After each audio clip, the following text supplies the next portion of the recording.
संविधान की शपथ लेने वाले सभी मैं माननीय सांसदों, विधायकों, मंत्रियों और जजों से पूछता हूं, आपको वेतन भत्ता, गाड़ी, बंगला किस लिए मिलता है?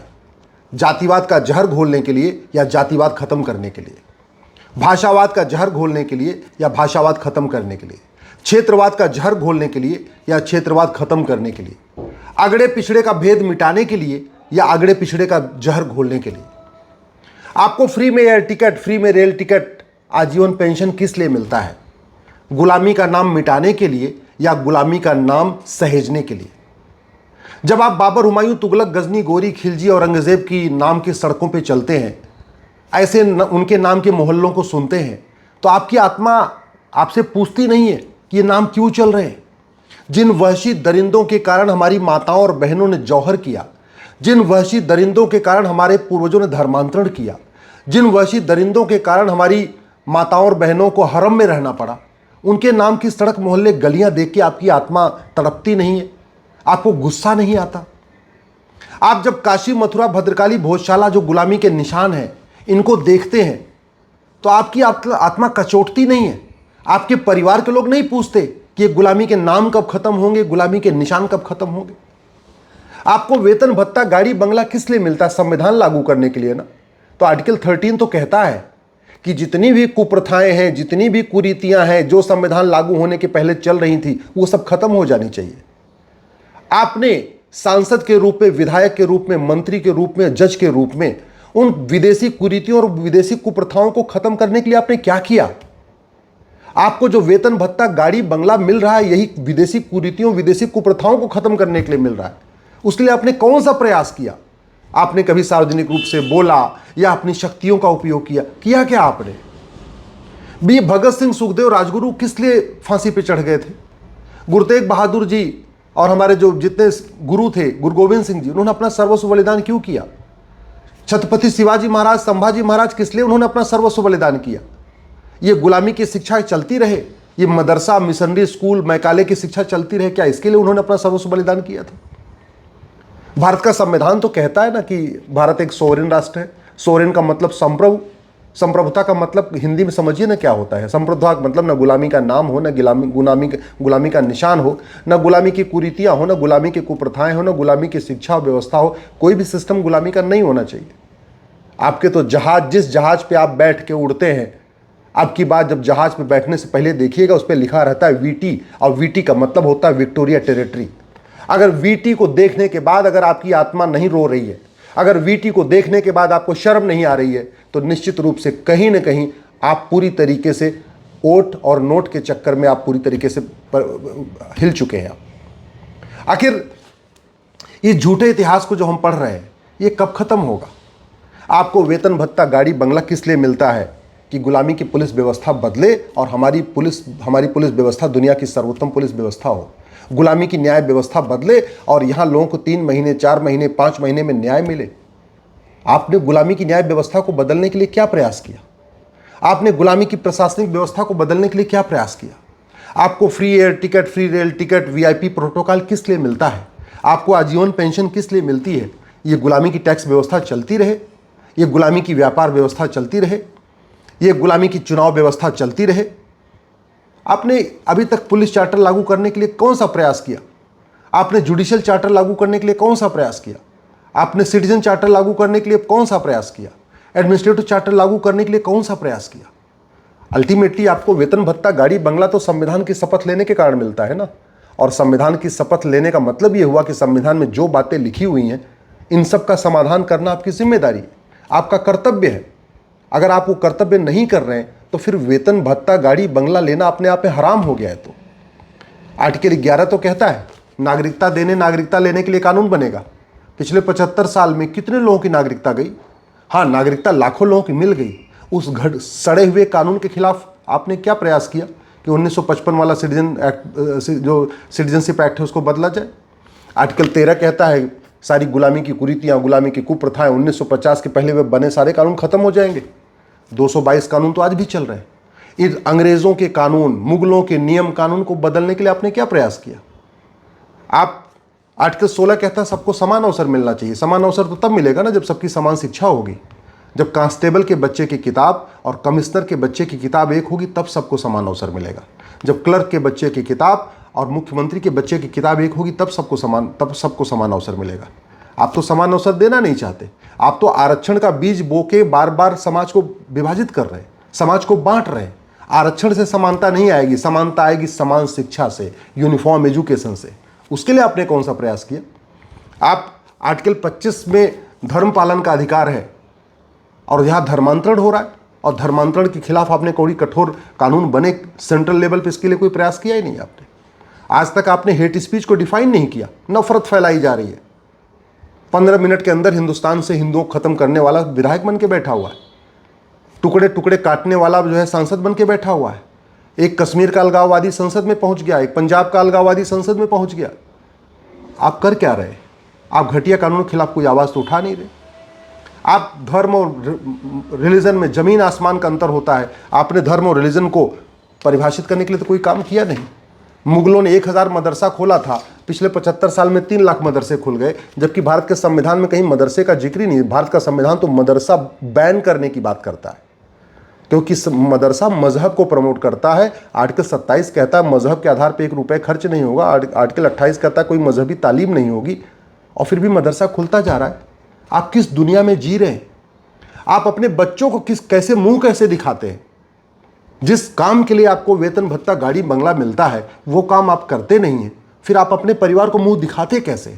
आपको आत्मग्लानि नहीं होती? कौन सी समस्या भारत की है जो लाइलाज है? भारत की कौन सी ऐसी समस्या है जो 5 साल में खत्म नहीं हो सकती? क्या पूरी दुनिया में घूसखोरी, कमीशनखोरी, दलाली है? यदि नहीं है तो भारत में क्यों है? क्या पूरी दुनिया में मिलावटखोरी है, कालाबाजारी है, नशा तस्करी है, मुनाफाखोरी है? और यदि नहीं है तो भारत में क्यों है? भारत तो भगवान श्री राम की जन्मभूमि है, भगवान कृष्ण की जन्मभूमि है, भगवान महावीर, भगवान बुद्ध की जन्मभूमि है, गुरु तेग बहादुर जी और गुरु गोविंद सिंह जी की जन्मभूमि है। फिर यहाँ इतनी समस्या क्यों है? जितनी घटतौली, नक्काली, हवालाबाजी, कबूतरबाजी, तोलाबाजी भारत में है, इतनी चीन, जापान, सिंगापुर में है क्या? और यदि नहीं है तो फिर भारत में क्यों है? मैं बताता हूं, भारत का कानून सड़ा हुआ है, भारत की पुलिस व्यवस्था सड़ी हुई है, भारत की प्रशासनिक व्यवस्था सड़ी हुई है, भारत की न्यायिक व्यवस्था सड़ी हुई है। इस सड़ी हुई व्यवस्था के खिलाफ आवाज़ क्यों नहीं बोलते आप? क्यों नहीं उठाते आप? जो 75 साल से अंग्रेज दे के गए थे व्यवस्था, वो व्यवस्था अब नहीं बदलेगी तो कब बदलेगी? और आप अगर आवाज़ नहीं उठाएंगे, आपको तो उसको बदलने के लिए ही वेतन भत्ता गाड़ी बंगला मिलता है। आप तो गुलामी की व्यवस्था, आपको गुलामी की व्यवस्था बदलने के लिए ही फ्री एयर टिकट मिलता है, फ्री रेल टिकट मिलता है, आजीवन पेंशन मिलती है। अगर आप इसके खिलाफ आवाज़ नहीं उठाएंगे तो कौन उठाएगा? किसान उठाएगा, मजदूर उठाएगा, ऑटो चलाने वाला उठाएगा, रिक्शा चलाने वाला उठाएगा, मेहनत मजदूरी करने वाला उठाएगा। अगर वही सब कुछ उठाएगा तो फिर आप क्या करेंगे? आप किस लिए पैसा ले रहे हैं? आप किस लिए वेतन ले रहे हैं? जितनी चोरी लूट झपटमारी भारत में है, उतनी अरब, दुबई, कुवैत, बहरीन में क्यों नहीं है? जितना लफ्ज़ियात भारत में हो रहा है, 1000 बेटियां लफ्ज़ियात का शिकार हो रही हैं पर डे, चीन में क्यों नहीं हो रही है? जापान में क्यों नहीं हो रही है? सिंगापुर में क्यों नहीं हो रही है? अरब, दुबई, कुवैत, बहरीन में क्यों नहीं हो रही है? जितना लैंड ज़िहाद भारत में है, इतना दुनिया के देशों में क्यों नहीं है? भारत में लाखों की संख्या में मज़ार बन गई है, दरगाह बन गई है, पक्का कब्रिस्तान बन गया है, जबकि अरब, दुबई, कुवैत, बहरीन में एक भी मज़ार नहीं, एक भी दरगाह नहीं, एक भी पक्का कब्रिस्तान नहीं। अगर इसके खिलाफ आप नहीं बोलेंगे तो कौन बोलेगा? आपको इसी काम के लिए तो वेतन भत्ता गाड़ी बंगला मिलता है, आपको इसी काम के लिए free air ticket, free rail ticket, आजीवन पेंशन मिलता है, सिक्योरिटी मिलती है। आप नहीं बोलेंगे तो कौन बोलेगा? ये हमारा काम है, ये आम जनता का काम है। जितना धर्मांतरण भारत में हो रहा है, इतना पूरी दुनिया में क्यों नहीं हो रहा है? धर्मांतरण रोकने के लिए गुरु तेग बहादुर जी ने अपना शीश कटवा दिया, गुरु गोविंद सिंह जी ने पूरा परिवार न्यौछावर कर दिया, छत्रपति शिवाजी महाराज ने इतनी लड़ाइयाँ लड़ी, और फिर भी धर्मांतरण हो रहा है। अब ज़्यादा हो रहा है, प्रतिदिन 10,000 हिंदुओं का धर्मांतरण हो रहा है, और आप मौन हैं, आप बोल नहीं रहे। आप इतने ओटजीवी हो चुके हैं, इतने नोटजीवी हो चुके हैं, इतने सत्ताजीवी हो चुके हैं, इतने आप दल गुलाम हो चुके हैं कि आपकी आवाज़ नहीं निकल रही धर्मांतरण के खिलाफ। धर्मांतरण राष्ट्रीय समस्या है, क्या ये इसका समाधान नहीं है क्या? मैं कह रहा हूं 1 महीने के अंदर धर्मांतरण रुक जाएगा। मैं गारंटी के साथ कहता हूं, एनआरसी की जरूरत नहीं पड़ेगी, सारे घुसपैठिए भाग जाएंगे। 6 करोड़ घुसपैठिए आके बैठे हुए हैं। अरे आपको अगर समाधान समझ में नहीं आ रहा है तो आप पूछिए ना, हमको आप टाइम दीजिए, मैं आपको बताता हूं क्या समाधान है।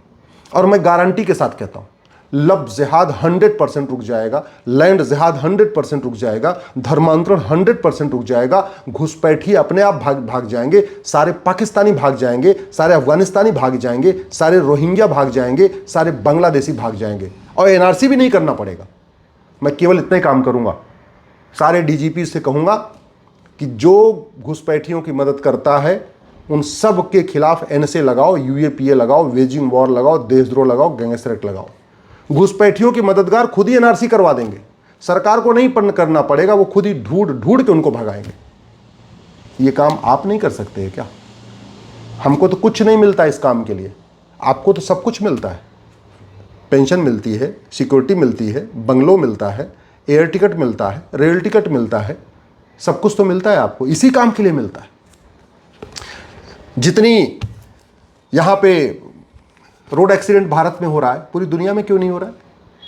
भ्रष्टाचार आप रोक नहीं पा रहे। जितनी आत्महत्या भारत में हो रही है, पूरी दुनिया में क्यों नहीं हो रही है? जितने फर्जी कागज भारत में बन जाते हैं, इतने चीन, जापान, सिंगापुर में क्यों नहीं बन पाते? कानून बनाने की कितनी लागत आती है? Police reform, judicial reform, administrative reform करने की क्या लागत है? कोई लागत है क्या? आखिर जितने पलायन भारत के लोग कर रहे हैं, इतने चीन, जापान, सिंगापुर के लोग क्यों नहीं कर रहे? जितने फर्जी आधार, फर्जी राशन कार्ड, फर्जी ड्राइविंग लाइसेंस, फर्जी बर्थ सर्टिफिकेट, फर्जी वोटर आईडी भारत में बन रही है, इतनी पूरी दुनिया में क्यों नहीं बन रही है? जितने मदरसे भारत में बनते जा रहे हैं, इतनी पूरी दुनिया में क्यों नहीं बन रहे? जितनी अराजकता भारत में है, इतनी पूरी दुनिया में क्यों नहीं है? भारत की कौन सी ऐसी समस्या है जिसका समाधान नहीं हो सकता? भारत की ऐसी कौन सी समस्या है जो विश्वव्यापी है? आपको लगता है अगर कोई समस्या का इलाज नहीं है, आप हमसे संपर्क करिए, मैं आपको बताऊंगा कैसे समस्या खत्म होगी, और भागेगी, समस्या खत्म हो जाएगी, जड़ से खत्म हो जाएगी, ये मेरी गारंटी है। अगर आपको समझ में आ रही है तो आवाज़ उठाइए, नहीं समझ में आ रही है हमको आप टाइम दीजिए, मैं खुद आऊँगा, आपसे मिलने आऊँगा। मैं इस देश के सभी माननीय सांसदों, विधायकों, मंत्रियों और जजों से जा के मिल के बताऊँगा कि कौन सी समस्या कैसे खत्म हो सकती है।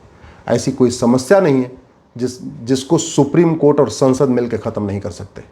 ऐसी कोई भारत की समस्या नहीं है जिसको सुप्रीम कोर्ट और सरकार मिलकर ख़त्म नहीं कर सकती। सरकार चाहे और सुप्रीम कोर्ट चाहे तो भारत से भ्रष्टाचार भी खत्म हो जाएगा, अलगाववाद भी खत्म हो जाएगा, आतंकवाद भी खत्म हो जाएगा, जिहाद भी खत्म हो जाएगा, मजहबी उन्माद भी खत्म हो जाएगा, धर्मांतरण भी खत्म हो जाएगा, घुसपैठ भी खत्म हो जाएगी, घुसपैठी अपने आप भाग जाएंगे। लेकिन इसके लिए माननीय सांसदों, विधायकों, मंत्रियों और जजों को आगे आना पड़ेगा, जो संविधान की शपथ लेते हैं। दुर्भाग्यवश बड़ी बड़ी बातें करते हैं, अच्छे अच्छे भाषण देते हैं, शेर व शायरी पढ़ते हैं, कविता पाठ पढ़ते हैं, लेकिन जिस काम के लिए उनको वेतन भत्ता, गाड़ी बंगला मिलता है, वो काम नहीं करते हैं। इसलिए उनको जगाना आम जनता की जिम्मेदारी है। ये वीडियो अधिक से अधिक शेयर करिएगा, और अगर आप किसी सांसद, विधायक, मंत्री, जज को जानते हैं तो उन तक ये वीडियो ज़रूर पहुंचा दीजिएगा।